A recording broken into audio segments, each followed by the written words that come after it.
എല്ലാവർക്കും നമസ്കാരം. കൊട്ടേഷനകത്തെ കാണാക്കടകളെക്കുറിച്ച് ഇന്ന് പറയാം.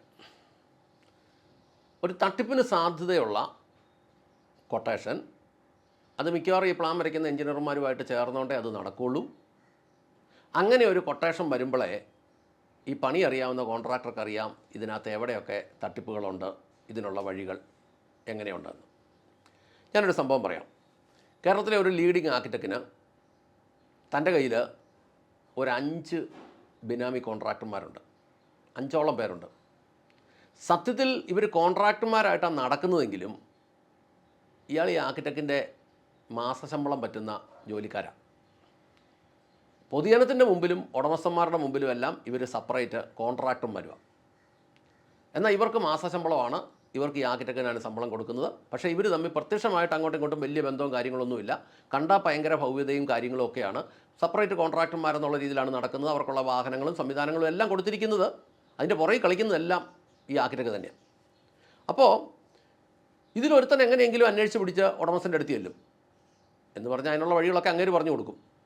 അതിനുള്ള പ്രത്യേക സാഹചര്യങ്ങളൊക്കെ ഉടമസ്ഥൻ്റെ അടുത്ത് ചെന്നിട്ട് ഉടമസ്ഥനോട് ഇങ്ങനെ പണിയെക്കുറിച്ച് ചോദിക്കും, പ്ലാനെക്കുറിച്ച് ചോദിക്കും, ആരാ വരയ്ക്കുന്നതെന്ന് ചോദിക്കും, എഞ്ചിനീയർ ആരാന്ന് ചോദിക്കും, എഞ്ചിനീയറുടെ വീട് എവിടെയാണെന്ന് ചോദിക്കും, എഞ്ചിനീയറുടെ ഓഫീസ് എവിടെയാണെന്ന് ചോദിക്കും, എത്ര പ്രായമുണ്ടെന്ന് ചോദിക്കും. ഈ കാര്യങ്ങളെല്ലാം ചോദിച്ച് മനസ്സിലാക്കി അവസാനം എഞ്ചിനീയറുടെ ഓഫീസ് എവിടെയാണെന്ന് ചോദിച്ചാൽ അവിടുത്തെ ഓഫീസിൻ്റെ ഒരു ഗൂഗിൾ മാപ്പ് പോലും തരാവോ എന്നൊക്കെ ചോദിക്കും. ഫോൺ നമ്പരും ഒക്കെ മേടിച്ച് സേവ് ചെയ്യുകയൊക്കെ ചെയ്യുമ്പോൾ സ്വാഭാവികമായിട്ട് ഉടമസ്ഥനോർക്കും ഇയാൾക്ക് അയാളെക്കുറിച്ച് ഒരു പരിചയമില്ല. ആരെങ്കിലും മുഖേനയൊക്കെ ഇവിടെ ബന്ധപ്പെട്ട് വരുന്നത് ഈ 5 കോൺട്രാക്ടർമാരും ഈ ഒരു ആർക്കിടെക്റ്റിൻ്റെ ബിനാമിയാണെന്നുള്ളതാണ് സത്യം. അങ്ങനെ ഈ 5 പേരും ചിലപ്പോൾ ഇതുകൂടാതെ ഉടമസ്ഥൻ 2-3 പേരെയും കൂടെയൊക്കെ വിളിക്കുമായിരിക്കും.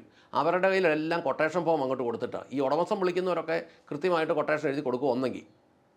അപ്പോൾ ആ കൊട്ടേഷനും ഈ കൊട്ടേഷനും എല്ലാം കൂടെ തയ്യാറാക്കി കഴിഞ്ഞാൽ ഈ എഞ്ചിനീയർ അല്ലെങ്കിൽ ആർക്കിടെക്ട് കൊട്ടേഷൻ അങ്ങേര് ബിനാമിയായിട്ട് വിട്ടിരിക്കുന്ന ആളുകൾ 5 പേരുടെ കൊട്ടേഷൻ തയ്യാറാക്കുന്ന അദ്ദേഹം തന്നെയാണ്. ഈ കൊട്ടേഷൻ എപ്പോഴാണ് തയ്യാറാക്കുന്നറിയോ? ഈ ഉടമസ്ഥൻ കൊട്ടേഷൻ മേടിച്ചിരിക്കുന്നത് ആ ആളുകളുടെ കൊട്ടേഷൻ കൈ കിട്ടി അത് എഞ്ചിനീയർ ഒന്ന് ചെക്ക് ചെയ്തിട്ട് അതിനകത്ത് എവിടെയൊക്കെ പിടിക്കാം എന്നത് കണക്ക് കൂട്ടി നോക്കിയിട്ടാണ് ഈ കൊട്ടേഷൻ എടുക്കുന്നത്. ഇത് കൊട്ടേഷനകത്തെ വലിയ കളികളാണ്. കൊട്ടേഷനകത്ത് ഒത്തിരി ഭയങ്കരമായ കളികളുണ്ട്. ഉടമസ്ഥന് മനസ്സിലാകാത്ത രീതിയിലുള്ള വ്യവസ്ഥകൾ ഇതിനടിയിലോട്ടങ്ങ് എഴുതി വെക്കും.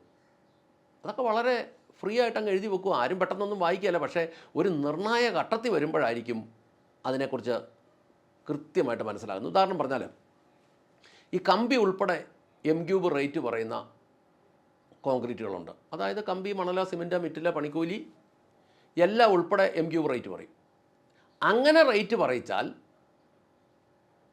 ഈ കൊട്ടേഷൻ വിളിക്കുന്ന, കൊട്ടേഷൻ തയ്യാറാക്കുന്ന അല്ലെങ്കിൽ കൊട്ടേഷൻ കൊടുക്കുമ്പോൾ എഞ്ചിനീയറുമായിട്ടൊരു ധാരണയുണ്ടെങ്കിൽ അങ്ങനെയുള്ള വർക്കുകളിൽ കമ്പിയുടെ അളവ് കുറച്ച് കൊടുക്കും.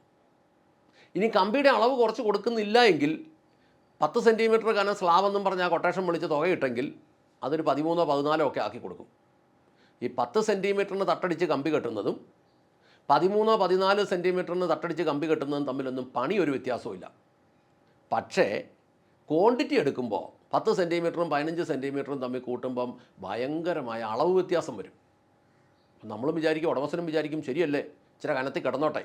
പക്ഷെ തുക അത് ഭീകരമായ വ്യത്യാസത്തിലേക്ക് പോകും. ഇതൊന്നും ആദ്യമേ പറയാൻ പോകുന്നില്ല. ഇനി കമ്പി ടണ്ണിനാണ് പണിക്കൂലിയെങ്കിൽ കണ്ടമാനം കമ്പി കയറത്തക്ക രീതിയിൽ ചില ഡ്രോയിങ്ങുകളൊക്കെ വരുന്നത് കണ്ടു കഴിഞ്ഞാൽ നമ്മൾ ഓർക്കും ഈ കമ്പിക്കടയിലുള്ള കമ്പി മുഴുവൻ എടുത്താലും തീരുകയെന്ന്. സത്യത്തിൽ അത് എന്തിനാണ് എന്ന് ചോദിച്ചാൽ ഈ വരയ്ക്കുന്നവർക്കും അറിയത്തില്ലെന്നുള്ളതാണ്. അതിനകത്ത് ഞാൻ മനസ്സിലാക്കുന്ന ഒരു കാര്യം എന്നാന്ന് ചോദിച്ചാൽ ഈ 10 വയസ്സുകാരന് 40 വയസ്സുകാരൻ്റെ നട്ടലിൻ്റെ ആവശ്യമില്ല, 40 വയസ്സുകാരന് 10 വയസ്സുകാരൻ്റെ നട്ടല് പോരതാനും. ഇങ്ങനെ ഒരു പ്രശ്നം ഇതിനകത്തുണ്ട്. ഇതുപോലെ തന്നെയാണ് ഏതിനും ഒരാവശ്യത്തിനുള്ള സാധനങ്ങളുണ്ട്. ആവശ്യത്തിൽ കൂടുതലാണെങ്കിൽ ഞാൻ പല സ്ട്രക്ചറൽ എഞ്ചിനീയർമാരുടെയും ഡ്രോയിങ്ങും പ്രകാരമുള്ള പണികൾ ചെയ്തിട്ടുണ്ട്. ചില ഡ്രോയിങ്ങിനകത്തൊക്കെ വരുന്ന കമ്പികൾ എന്തിനാണെന്ന് ഞങ്ങൾ തന്നെ പലപ്പോഴും ചിന്തിച്ചിട്ടുണ്ട്. എന്തിനാണ് ഇതിന് മാത്രം കമ്പി എല്ലാം കൂടെ കയറ്റി വിടുന്നത്? അങ്ങനെ കയറ്റി വിടുന്നത് കൊണ്ട് പ്രത്യേകിച്ച് ദൂഷ്യമല്ലാതെ ഗുണമൊന്നും ഇല്ലെന്നുള്ളതാണ് ഇതിനകത്തുള്ളൊരു കാര്യം. ഇനി മറ്റൊന്ന്, ഈ കൊട്ടേഷനകത്ത് റേറ്റ് കുറച്ചാൽ ക്വാണ്ടിറ്റി കയറ്റി കൂട്ടി കൊടുക്കും. എന്ന് പറഞ്ഞാൽ കൊട്ടേഷനകത്ത് ഇപ്പം എന്തെങ്കിലും മത്സരമൊക്കെ വന്ന് സ്വാഭാവികമായി റേറ്റ് കുറയ്ക്കേണ്ടി വന്നാൽ 10 സെൻറ്റിമീറ്റർ കനമുള്ള ബെൽറ്റ് 15-20 സെൻറ്റിമീറ്റർ ആക്കി കൊടുക്കും. 10 സെൻറ്റിമീറ്റർ കനമുള്ള സ്ലാബ് 15ഉം 18ഉം ഒക്കെ 15ഉം 17ഉം ഒക്കെ സെൻറ്റിമീറ്റർ ആക്കി കൊടുക്കും. പിന്നെ 16ൻ്റെ 4 കമ്പി കിടക്കുന്നിടത്ത് അതിനകത്തു നിന്ന് അത് 12ൻ്റെ കമ്പിയാക്കി കൊടുക്കും. പിന്നെ ഉള്ളത് ഫുട്ടിങ്ങൊക്കെ ആണെങ്കിലും 120 90 ഫുട്ടിങ്ങൊക്കെ ആണെങ്കിൽ അത് 150 അതിന് കനമൊക്കെ കൂട്ടിക്കൊടുക്കും. കനമൊക്കെ കൂട്ടിക്കൊടുത്താലും ഇവർ ചെയ്യാൻ പോകുന്നതൊക്കെ ചെറുത് തന്നെ ആയിരിക്കും, ഇങ്ങനെയായിരിക്കും. അപ്പോൾ ഇങ്ങനെ സകല മേഖലയിലും വലിയ കളികൾ ഈ കൊട്ടേഷനകത്തൂടെ അല്ലെങ്കിൽ ഈ കൊട്ടേഷൻ കൊടുക്കുമ്പോൾ ചെയ്യും. പിന്നെ വേറൊരു പ്രധാന വിഷയമാണ് ഈ സ്ക്വയർ മീറ്ററും കുബിക് മീറ്ററും സ്ക്വയർ ഫീറ്റും കുബിക് ഫീറ്റും ഒന്നും ഉടമസ്ഥന് പെട്ടെന്ന് പറഞ്ഞാൽ മനസ്സിലാകുകയില്ല. ഞാനൊരു കാലത്ത് ഒരു കൺസ്ട്രക്ഷൻ കമ്പനിയിൽ എൻ്റെ ഈ മേഖല തുടങ്ങുന്ന ഒരു കാലത്ത് ഞാനൊരു കൺസ്ട്രക്ഷൻ കമ്പനിയിൽ അല്പകാലം സൂപ്പർവൈസറായിട്ട് നിന്നു.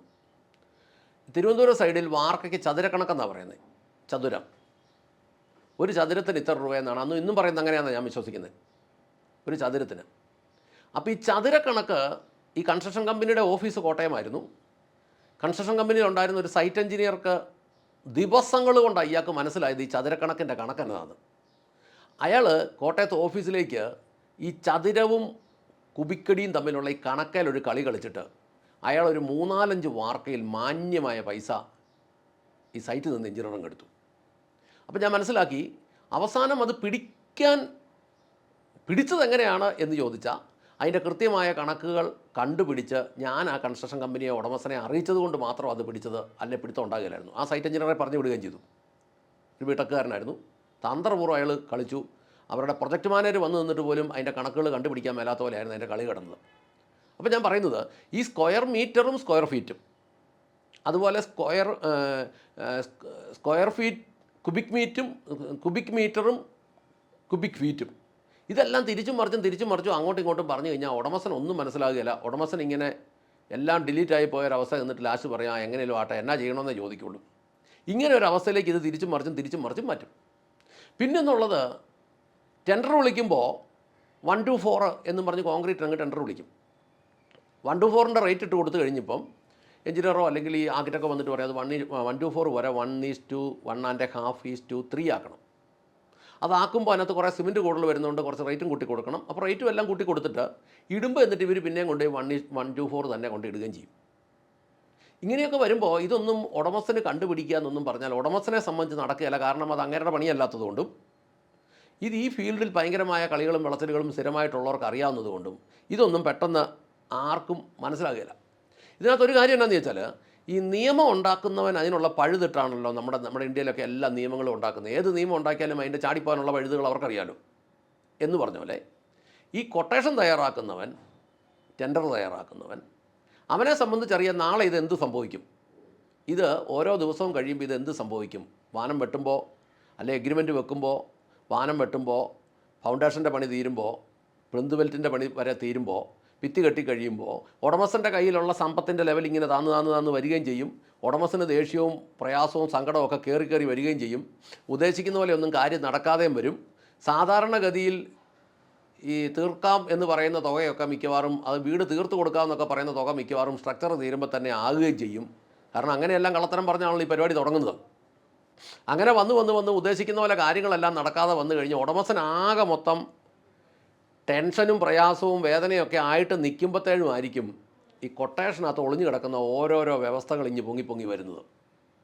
അങ്ങനെ പൊങ്ങി വന്നു കഴിയുമ്പം അത് പരിഹരിക്കാൻ വേണ്ടി ഒരാശ്വാസത്തിന് വേണ്ടി ഉടമസ്ഥൻ എഞ്ചിനീയറുടെ അടുത്തിൽ എഞ്ചിനീയർ പറയും അത് നമ്മളിപ്പോൾ എന്നാ ചെയ്യാൻ പറ്റും, നമ്മൾ എഗ്രിമെൻറ്റിൽ അത് വെച്ച് പോയില്ലേ. അന്നേരം ഉടമസ്ഥൻ പറയും എനിക്കത് അറിയത്തില്ലായിരുന്നു. അറിയത്തില്ലെന്ന് പറഞ്ഞാലും അത് നമ്മൾ വായിച്ചു നോക്കിയില്ലായിരുന്നോ? അന്നേരം പറയും വായിച്ചായിരുന്നു. പിന്നെ അങ്ങോട്ടും ഇങ്ങോട്ടും ഞരങ്ങുക എന്നുള്ളതേ ഉള്ളൂ, വേറെ വഴിയൊന്നുമില്ല. വായിച്ചു, പക്ഷേ വായിച്ചെങ്കിൽ എന്ത് ചെയ്യാൻ പറ്റും? എല്ലാ കാര്യങ്ങളും വായിച്ചാൽ വല്ലതും മനസ്സിലാവുമോ? നമുക്കിപ്പം ആശുപത്രിയിൽ ചെന്ന് കഴിഞ്ഞാൽ ഡോക്ടർ നമുക്ക് മരുന്ന് എഴുതി തരും. ഈ മരുന്ന് മുഴുവൻ എന്തിനാണെന്നുള്ളത് വായിച്ചാൽ വല്ലതും മനസ്സിലാവും. ഈയിടെ എൻ്റെ ഒരു സ്നേഹിതൻ പറയാം, അദ്ദേഹത്തിൻ്റെ ഭാര്യയ്ക്ക് ഗർഭപാത്രത്തിലൊരു പ്രശ്നം വന്നിട്ട് ഒരു ഡോക്ടറെ ചെന്ന് കണ്ടപ്പോഴേ ഡോക്ടർ പറഞ്ഞു കയ്യോടെ തന്നെ അത് സർജറി ചെയ്യണം. അപ്പോൾ അദ്ദേഹം പറഞ്ഞു എൻ്റെ കയ്യിൽ ഇപ്പോൾ തൽക്കാലം സർജറി ചെയ്യാൻ വഴിയില്ല. അന്നേരം അങ്ങനെ എന്നാ കാണിച്ചറിയോ, ഒരു ഗുളിക എഴുതി കൊടുത്തു. ഈ ഗുളിക കൃത്യമായിട്ടും ദിവസം 3 നേരം കഴിക്കണമെന്ന് പറഞ്ഞു. ഇങ്ങനെ ഇത് കഴിക്കാതെ ഈ ഗുളിക കൊണ്ട് വേറൊരു ഡോക്ടറെ വെച്ചുമ്പോൾ ഡോക്ടർ പറഞ്ഞു അതേ ഈ ഗർഭപാത്രത്തിനകത്ത് പെട്ടെന്ന് വേദനയും ബ്ലീഡിങ്ങും ഉണ്ടാകാനുള്ളൊരു ഗുളികയായതെന്ന് പറഞ്ഞു. അപ്പോൾ നോക്കിക്കേ, എന്ന് പറഞ്ഞതുപോലെ ഇത് കുടുങ്ങും. ഇത് കുടുങ്ങിക്കഴിഞ്ഞാൽ എല്ലാം ബിസിനസ്സാണല്ലോ, എല്ലാം കച്ച കവടമാണല്ലോ. ഇത് മനസ്സിലായി കഴിയുമ്പോൾ ഉടമസ്ഥൻ്റെ തല ഒരു തരത്തിൽ പറഞ്ഞാൽ വലിച്ചെടുക്കാൻ മേലാത്തതുപോലെ നമ്മൾ ഈ റോഡ് ടാർ ചെയ്യുന്ന മെഷീൻ്റെ അടിയിൽ കൊണ്ട് തല വെച്ച പോലെ ഇരിക്കും. അതുകൊണ്ട് ഈ കൊട്ടേഷന്, ടെൻഡർ, എസ്റ്റിമേറ്റ് ഇത് മൂന്നും വളരെ പ്രധാനപ്പെട്ട കാര്യങ്ങളാണ്. ഇത് വളരെ ശ്രദ്ധിക്കേണ്ട കാര്യമാണ്.